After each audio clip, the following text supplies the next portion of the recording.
Anytime you come into a contact with an officer and they look at your record, you think that you'll get the benefit of the doubt. Be careful. That's all I'm going to tell you is be careful. If you have that kind of attitude and you go into it. Have attitude, Judge, is just, I understand, I messed up. I messed up. It's no one's fault but mine. Y'all really treated me like I'm constantly getting in trouble for it. I'm not. Criminal court. Did you think this was going to be rainbows and gumdrops?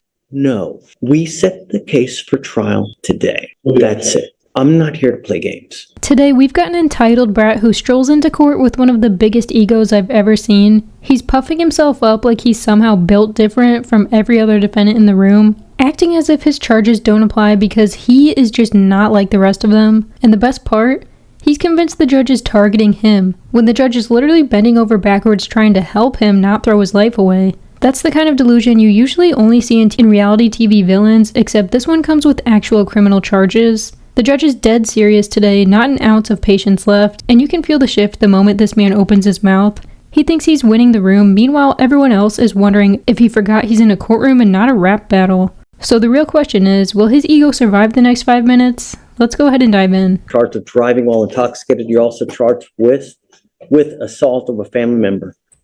You're facing up to a year on the assault case and or a $4,000 fine. And on the DWI, you're facing up to 6 months in jail and or a $2,000 fine. What have you guys worked out? So for he's pleading time served on the DWI, 13 months deferred on the assault conditions. Okay. Is this how you understand this agreement? I'm sorry. You have two agreements on both of your cases. On the DWI, they've offered you 3 days in jail, credit for the 5 days that you've done. But you need to understand that charge will go on your record. It's going to be there for the rest of your life. From now on, you are facing a minimum of 30 days in jail. So this time served, it's a minimum of 30 days in jail. Anytime you get pulled over, an officer's going to look at your record. They're going to see this. What do you think they're going to do if you smell like alcohol or dope? Right. I would never, even if you've had a sip of alcohol, I would not get into a car because it is a humongous risk. As far as the assault of a family member is concerned, you've worked out an agreement. They're offering you a 13-month deferred. Deferred is a type of probation that if you successfully complete it, you do not end up with a conviction on your record. You must understand, though, that this comes with an affirmative finding of family violence, meaning that if you ever pick up another one of these cases, even if you successfully complete the deferred, you will be looking at a third-degree felony, a minimum of 2 years in prison, a maximum of 10 years in prison. You can also never own a gun or ammunition as well. You will be signing this other piece of paper here, which is a written admonition that you are ineligible to possess a firearm or ammunition as a result of this plea bargain agreement as well. What you need to understand, it's firearm is a very loose term, so you need to understand, if you don't understand what a firearm is or what a weapon is, you need to talk to a lawyer because that's one of the conditions. Do you understand? When you pick up criminal cases, there are a lot of collateral consequences, as you now see. It can impact you in ways that you never, ever see. That's why you need to strive to never pick up any kind of cases. And when you pick up multiple successive cases, it kills you. And now you're ending up with these things, with both of these. Anytime you come into a contact with an officer and they look at your record, you think that you'll get the benefit of the doubt. Be careful. That's all I'm going to tell you is be careful. Now, part of the agreement on the deferred, you need to also understand you give up nearly every right known to man by entering this agreement. If you fail to live up to the terms of this agreement, we will issue a warrant for your arrest, put you in jail, and now you're looking at an entire year that you authorize to put you in custody if you violate this. Do you understand? For you to complete this successfully, you have to do a Batters Intervention Prevention Program, what's called a BIP class. This is a 15-week, I'm sorry, it's 18, right? 18-week class that you have to go to one time a week for 8. You don't have to do this. You can set your cases for trial if you don't want to do this. Well, look, if you have that kind of attitude and you go into it, Have attitude, Judge, is just, I mean, I understand, I messed up. I messed up. It's no one's fault but mine. I understand that, but y'all really treated me like I'm constantly getting in trouble for it. I'm not. I mean, I understand. I got a DUI and I ended up catching another. criminal court, did you think this was going to be rainbows and gumdrops? No, I didn't think that. I'm just, it's just. Yes, you constantly getting in trouble is exactly what it looks like, and picking up 2 cases back to back isn't bad luck, that's a pattern.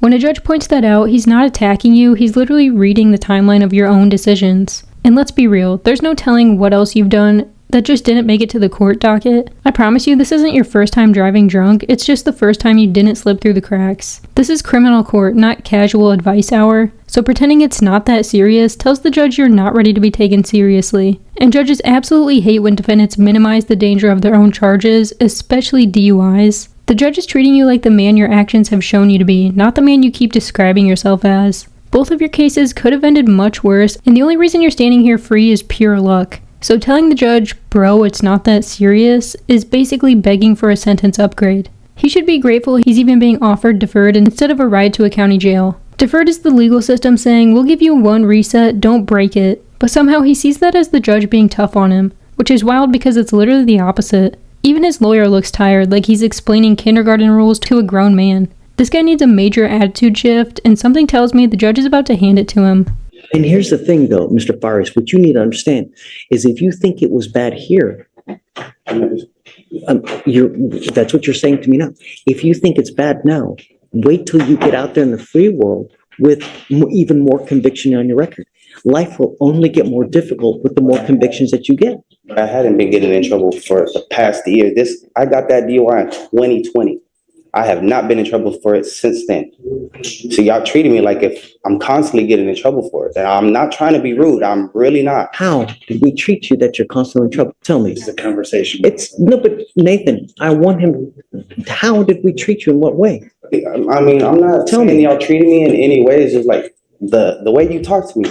I have like I'm just a hardened criminal. All I did was I was young. I made a mistake. I was 20. I made a mistake. I was drinking. It was just a mistake. Please do not admit to committing the offenses. We actually haven't been found guilty yet. You mean how I'm talking to you right now? Yes, sir. I'm telling you what to expect. And I understand that, And I'm but telling you how it's going to affect you. and I understand that. And I'm telling you that you can't own a gun. That's fine. No problem. You can't own any ammunition. That is fine. No problem whatsoever. If you pick up another assault like this, you're looking at 2 to 10 in the penitentiary. See, but I didn't assault nobody, but I You're pleading understand. guilty to assaulting. But I understand. You're- I'm not going to take your agreement. If you're telling me you're not guilty, then we're not going to do it. That's how this works. You're pleading guilty and admitting that you committed a crime. Okay. If you stand up here and say that you didn't commit a crime, No, then you're not pleading this guilty. isn't like, it's not a game. And I'm not going to let you Understand that. plead guilty if you're not guilty. If you're not guilty, then let's try it. I'm not taking your plea of guilty if you're not guilty. That's it. You know, At this point, I politely request that we reset this case, short distance, have the client's appearance be required. well, hold on a second. How old is the case? I mean, the case is from 20, it's 510 days old? No. We set the case for trial today. That's it. And I'm not here to play games. If you're either guilty or you're not guilty, but we don't plead people guilty when they're not guilty. That's not a game that we play here. And understand, the way I talk to you now is in hopes that you don't pick anything up in the future, because I haven't. do you know how many times I hear that? I'm pretty sure you hear it on an everyday basis. I'm Every sure you do. single- But I'm the one that I am one of those persons that means it when he says it. I'm gonna hit the pause button. You pick up a case in 2020, and now you pick up a case in 2023. I'm gonna hit the pause button here. What you're getting upset about is actually the language that the judge is required to say. He's not admonishing you about anything special about your case. He doesn't care anything about you, but what you're pleading guilty No, to carries you're- with it these consequences. I understand. If you plead guilty to an assault family violence, there's an affirmative finding of family violence, as was explained to you. A second offense is automatically a third-degree felony. Third-degree felony punishment range is 2 to 10. If it's a strangulation, it's now 2 to 20 because it's a second-degree felony. This is automatic, has nothing to do with you, only has to do with what you're pleading guilty to. The DWI is similar in concept. If you plead guilty to DWI today and get convicted, which is what you're planning on doing, the second one is automatically a Class A misdemeanor with a maximum punishment of a year in county or a $4,000 fine. That has nothing to do with the facts of your case and your level of guilt. It's just the fact that you are pleading guilty. At the same time, I don't like this conversation. We're walking away, and we're going to have a later court date. So you go over here. So if you want to continue on the DWI and tee up the assault, we can do that as well? No, Judge. With him, we're not doing any pleas. At your request, we'll set the case for trial. I'd ask for 30 days. I'll have a conversation with him. And if he wants to do the plea, we can do the plea. And he will come up here with the proper understanding. It's not a big deal, but we either set it today or we... I'll just set it today because it'll be long enough that we can have a conversation.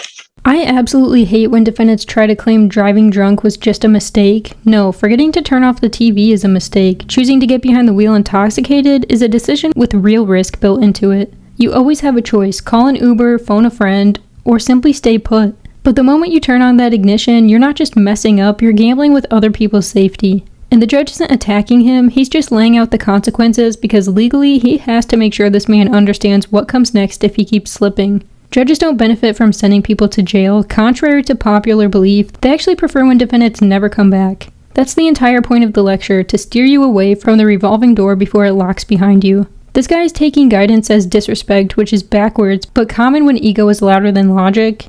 And the fact that even his own lawyer looks tired of explaining basic courtroom reality is just brutally embarrassing to watch. Because when your lawyer starts slowing down his words, you know you're testing everyone's patience. At some point, he needs to take a breath, drop the defensive act, and actually listen to the people trying to help him before the system stops offering chances. So here's a question for you. Why do you think so many defendants take accountability as an insult rather than a warning? Let me know down in the comments. Thanks so much for watching. Don't forget to like and subscribe, and I'll catch you in the next one.